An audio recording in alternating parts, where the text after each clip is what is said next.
vamos agora para a nossa entrevista do dia aqui no Agronotícias. Destaque para a produção de feijão aliada à biotecnologia. Nós estamos na primeira safra, nessa época aí das águas. É importante, então, o produtor conhecer mais possibilidades de aumentar os seus rendimentos e também obter grãos de melhor qualidade. Sobre isso eu vou conversar agora com o engenheiro agrônomo Guilherme Bávia, que já está aqui conectado com a gente. Né, Guilherme? Muito bom dia para você, seja bem-vindo.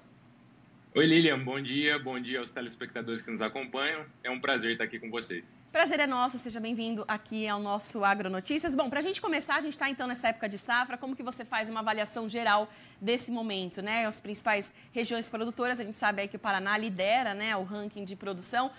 As chuvas estão colaborando, como que está sendo no momento atual? Legal, Lilian. A gente está chegando ao fim da primeira safra do feijão, ou feijão das águas, e a gente deve ter uma queda de produção devido às geadas que a gente teve durante esse ano e também a um período de estiagem que prejudicou bastante a produção, como a gente tem visto no Paraná.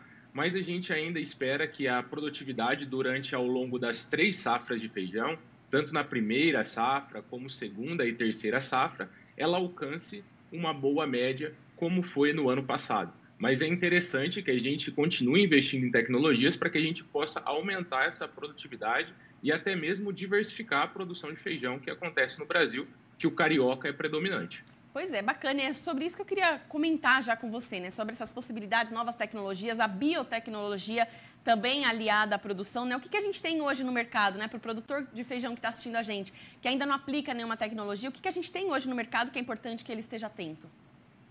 Legal, Lilian. É importante, primeiro, que ele esteja atento ao calendário climático. O feijão é uma cultura muito estratégica para o produtor rural, porque como ele tem 3 épocas distintas durante o ano e ele também apresenta um ciclo muito curto, o produtor pode inserir ele no ano safra sem comprometer a produtividade, a produção de outros grãos, como a soja e o milho. Hoje, por exemplo, a gente deve investir em tecnologias nutricionais para que a gente tenha essa planta mais tolerante e mais resistente às adversidades do meio. Mas antes disso, a gente deve se atentar muito ao manejo do solo. É muito importante que a gente tenha um equilíbrio químico, físico e biológico do solo, que a gente construa o ambiente de produção para que assim a gente alcance altas produtividades. É muito importante também que a gente busque cultivares corretas, adequadas, que tenham adaptabilidade para a região que a gente está trabalhando. Hoje a Embrapa, por exemplo, tem cultivares com muita tecnologia embarcada, com resistência às principais doenças e também com alto potencial de produtividade.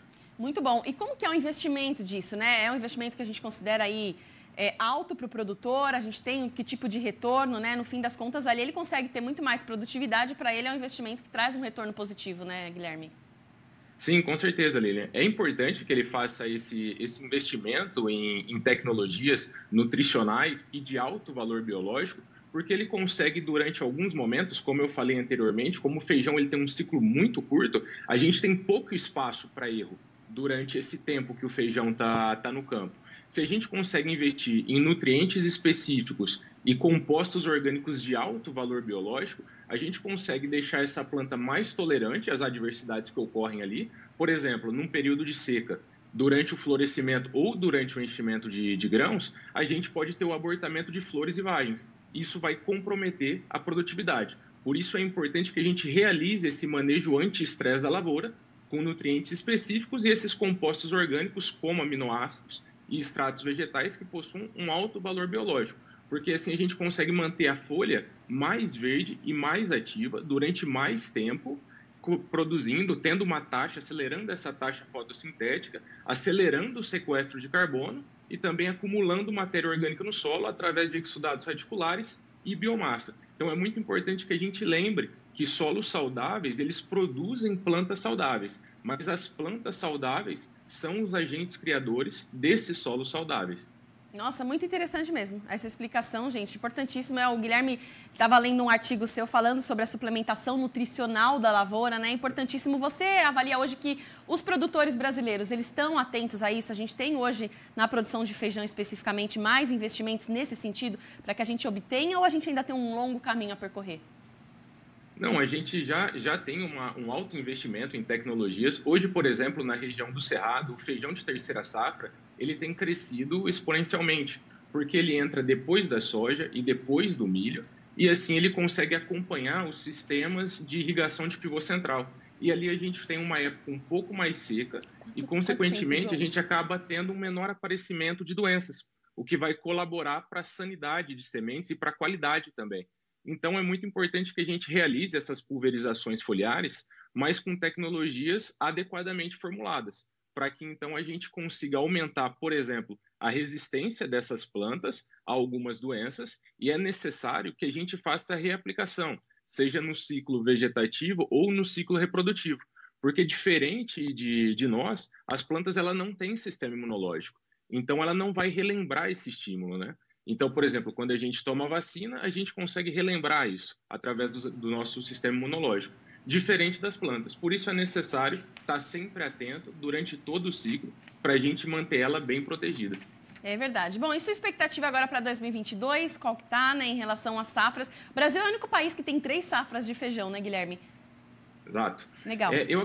Eu acredito que a gente deva diversificar um pouco mais, Lina. Hoje, predominantemente, o feijão carioca é o mais plantado, o mais produzido no Brasil. E, por exemplo, quando a gente compara o arroz e o feijão, né, que eles andam junto no prato do brasileiro, o arroz tem uma produção que passa de 11 milhões de toneladas, enquanto o feijão tem uma produção de 3 milhões de toneladas. Esse ano, a gente teve uma exportação alta dos feijões que não são cariocas, feijão vermelho, feijão calpi, feijão branco. Então, é interessante que a gente diversifique essa produtividade, que dê mais estímulo para o produtor, que invista em tecnologias para que ele seja rentável dentro da lavoura e para que ele possa fazer frente com outras culturas, como a soja e o milho.